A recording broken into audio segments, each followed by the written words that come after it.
के छोर की धार उतर गई है, प्लायर्स की मदद से ये दिक्कत दूर हो सकती है। बगैर गड़बड़ के ढक्कन के अगल बगल पुट्टी भरते हैं। इस तरह से पट्टे का इस्तेमाल करें। लगता है ये रोलर थोड़ा ज्यादा लंबा है, इसके लिए हम इसको सही नाप में काटेंगे और इस अंतिम भाग को वापस लगा देंगे। हो गया तैयार। इसका बोल्ट ढीला है और बार बार बाहर गिरता है। इसे हम एक रबर बैंड की मदद से जगह पर फंसा सकते हैं। अब बस सॉकेट में लगाइए और ड्रिल कर लीजिए। काम के बाद हटा दीजिएगा। ये बेरिंग गंदी हो गई है। हम काफी हद तक इसे डक्ट टेप की मदद से साफ कर सकते हैं।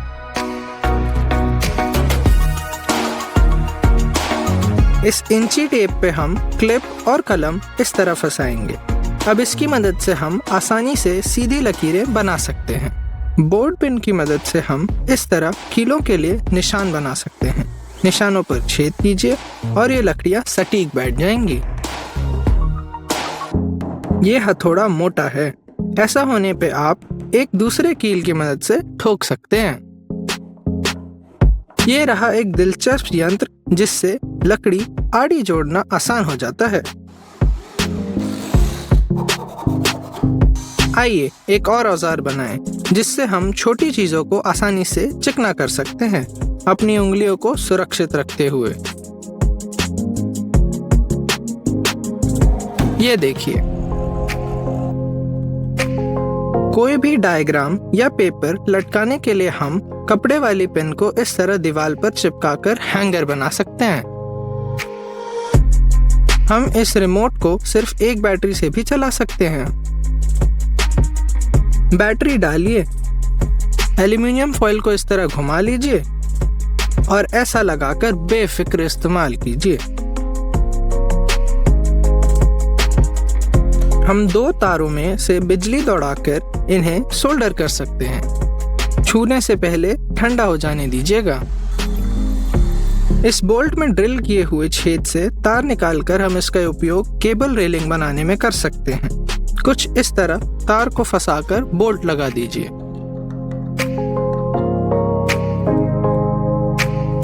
अगर आपको कीले को टेढ़ा लगाने में यानी टो नेलिंग करने में दिक्कत हो रही है तो आप टेढ़े कीले का भी इस्तेमाल कर सकते हैं। हम खुद से अपना एक्सपेंशन एंकर बनाएंगे। बोल्ट के सिर को गोल कर दीजिए ताकि पीवीसी पाइप में घुस जाए। वॉशर और बोल्ट लगाकर ऐसा तैयार कर लीजिए। दीवार पर ऐसे लगाकर अच्छे से कस लीजिए। ये पानी का डब्बा काफी अव्यवस्थित है। बगीचे वाली जेली को दीवार पर टांगकर हम इसे व्यवस्थित कर सकते हैं इस तरीके से। अगर पट्टे को इन निशानों पर से काटा जाए तो हमारे पास एक स्टैंड बनता है जिस पे हम अपनी कारीगरी को सैंड और चिकना कर सकते हैं। यहाँ हमारे पास एक डैडो जोड़ है जिसे हम लकड़ी की डंडियों से जोड़ने वाले हैं। छेद ड्रिल कीजिए, गोंद लगाइए, डंडियां फंसाइए और उन्हें इस तरीके से काट लीजिए, फिर चिकना कर लीजिएगा। अब हम एक ड्रिल लटकाने का होल्डर बनाएंगे। यहाँ से पट्टा बांधेंगे और अच्छे तरीके से बैठ जाएगी हमारी ड्रिल। ये देखिए, पीवीसी पाइप से ट्राइपॉड बनाते हैं। कुछ छेद ड्रिल कर लेते हैं जिन पे फोन बैठ सकेगा। इसके बाद ट्राइपॉड के पैर तैयार करेंगे। अब हमारी पसंदीदा वीडियोस देखने पे आनंद आएगा। पुराने काटा चम्मच को इस तरह मोड़ के तार घुमाने में इस्तेमाल किया जा सकता है। आइए इस नए सख्त ब्रिसल वाले ब्रश को ड्रिल से जोड़कर इसका इस्तेमाल आलू छीलने में करें। ये हाथ से ज्यादा तेज है।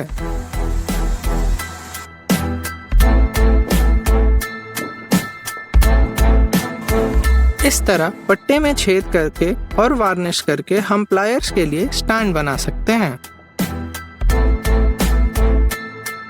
इन नटों पर तेल लगा रहे हो तब आप इस चोंगे का इस्तेमाल करके ब्रेक पैड को बचा सकते हैं। इन लकड़ियों को एक सतह पर जोड़ने के लिए स्क्रू और हथौड़े का इस्तेमाल कीजिए, इस तरीके से। तार को स्क्रू से जोड़ते वक्त ये तरीका बिल्कुल काम का नहीं होता है। इसके लिए हम तार को इस तरीके से छीलेंगे, अंत में थोड़ा सा प्लास्टिक छोड़ेंगे और उसे इस तरीके से हम घुमाएंगे। अच्छी तरीके से बांधकर फिर स्क्रू लगाएंगे। अब ये मजबूती से जुड़ चुका है। अगर आप प्लायर से नट नहीं खोल पा रहे हैं तो एक बोल्ट पर कुछ नट फंसाकर इस तरह पाइप में डाल दें और इस पाइप को हथौड़े की मदद से नट का आकार दे दें। आकार पूरी तरीके से आ जाने पर आप इस पाइप का इस्तेमाल करके उस बोल्ट को खोल सकते हैं। ये रहा टेढ़े छेद बनाने का एक दिलचस्प तरीका। पहले 3 छेद कर लीजिए जिससे आप अगली लकड़ी को जोड़ने वाले हैं। अब यहाँ पर बिना किसी फिक्र के आसानी से सारे स्क्रू बैठा लीजिए। अपने अगले प्रोजेक्ट में हम बनाने वाले हैं ईंटें उठाने का एक उपकरण। इससे आपका काम बहुत आसान होने वाला है।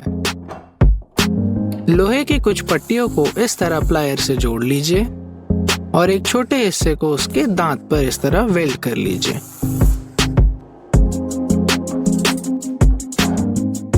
निचले हिस्से को इस तरह मोड़ लीजिए। अब आप आसानी से ईंटें उठा सकते हैं। यहाँ पर रखने पर बाल्टी भर तो जाएगी मगर निकालने में दिक्कत होगी। इसके लिए हम एक फोम ट्यूब का इस्तेमाल करेंगे, कुछ इस तरीके से। ऐसा करने से आपकी बाल्टी कहीं फंसने नहीं वाली है।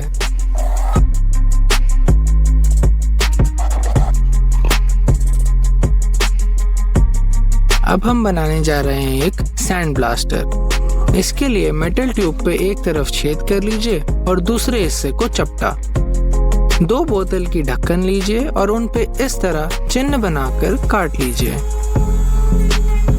इनका नाप उस पाइप के जितना होना चाहिए ताकि वो आसानी से बैठ जाए। अब दूसरी बोतल के ढक्कन पर इस तरह छेद करके पहली बोतल के ढक्कन से जोड़ लेंगे।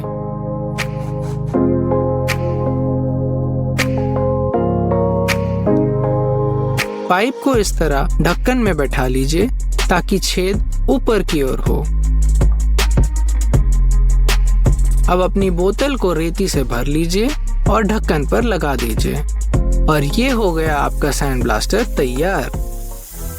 अगर आपकी गोंद की बोतल के ढक्कन गुम हो चुके हैं तब आप प्लास्टिक के लंगड़ का इस्तेमाल करके उन्हें बंद कर सकते हैं।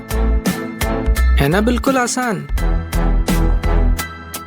इसे कहते हैं मार्लिन स्पाइक हिंज। इससे हम बनाएंगे एक सीढ़ी, रस्सी वाली सीढ़ी। 3 लूप बनाएंगे और बीच वाले को पीछे की ओर मोड़ देंगे। ये काफी भरोसेमंद होता है। इसे खोलने के लिए सिर्फ निकालिए, ये खुद ही खुल जाएगा। अब हम अपने सोल्डरिंग आयरन में थोड़ी फेरबदल करेंगे। इसकी नोक ऐसे काट लीजिए और शिकंजे में रखकर इस पे एक खांचा बना लीजिए आरी से, कुछ इस तरह। अब हम अपने ब्लेड को इस तरह काटेंगे जिस तरीके से वो हमारी सोल्डरिंग आयरन पर बैठ जाए। अब करिए सोल्डरिंग आयरन चालू और शुरू कर लीजिए अपनी कटाई। है ना आसान।